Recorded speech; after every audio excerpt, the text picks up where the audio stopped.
Welcome back to our journey through Exodus. Today we're diving into a crucial part of Moses' story that teaches us an important truth. When God calls us to a mission, He often calls our whole family along with us. Let's pick up in Exodus 4:18. Moses has just had his incredible encounter with God at the burning bush. He's been given a monumental task to lead the Israelites out of slavery in Egypt. But watch what he does next. Then Moses went back to Jethro, his father-in-law, and said to him, "Let me return to my own people in Egypt to see if any of them are still alive."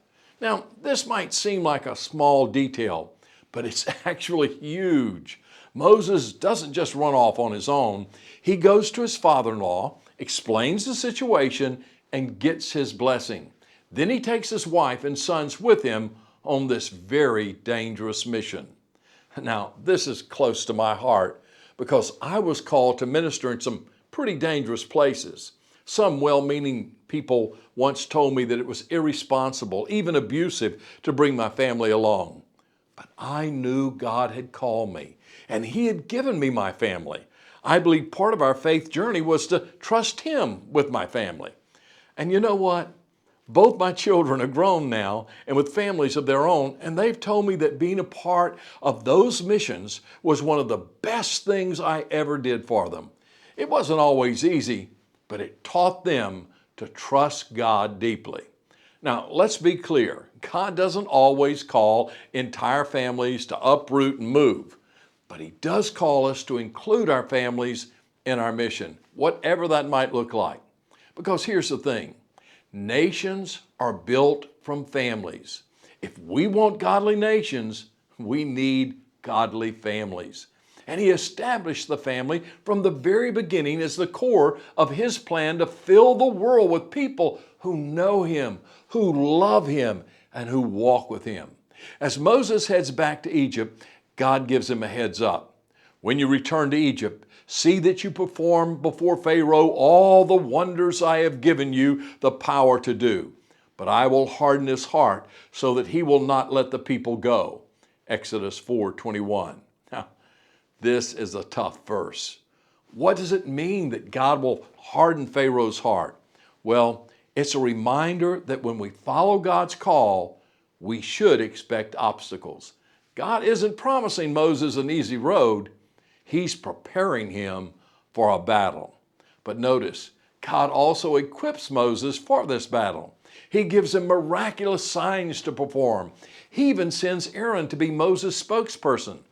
God never calls us to a task without giving us the tools to accomplish it. When Moses and Aaron finally confront Pharaoh, we see the clash between God's authority and human authority. Pharaoh's response is defiant.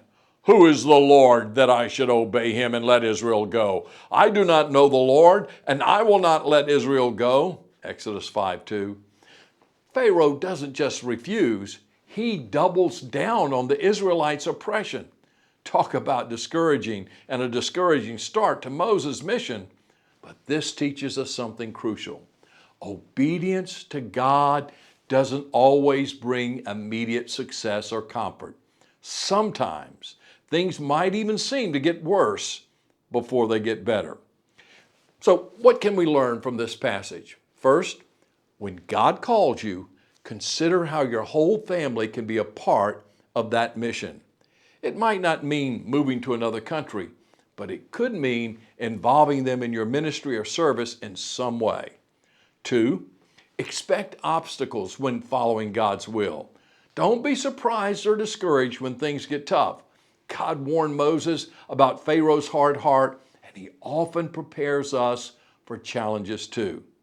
Three, God equips those He calls. Just as He gave Moses miraculous signs and Aaron as a helper, God will provide what you need to fulfill His calling on your life.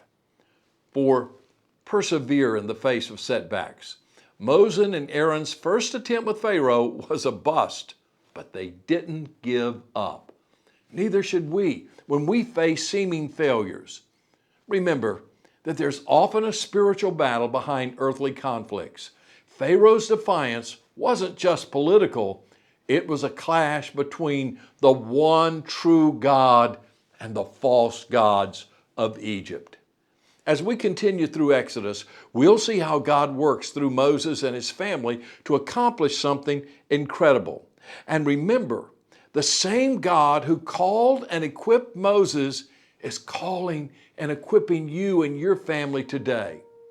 So let me ask you, what mission has God called you to? And how might he be calling your family to be a part of it? Don't be afraid to step out in faith, even when it seems risky. Trust God with your life and the lives of those he's entrusted to you. You might just be surprised at the amazing adventure he has in store.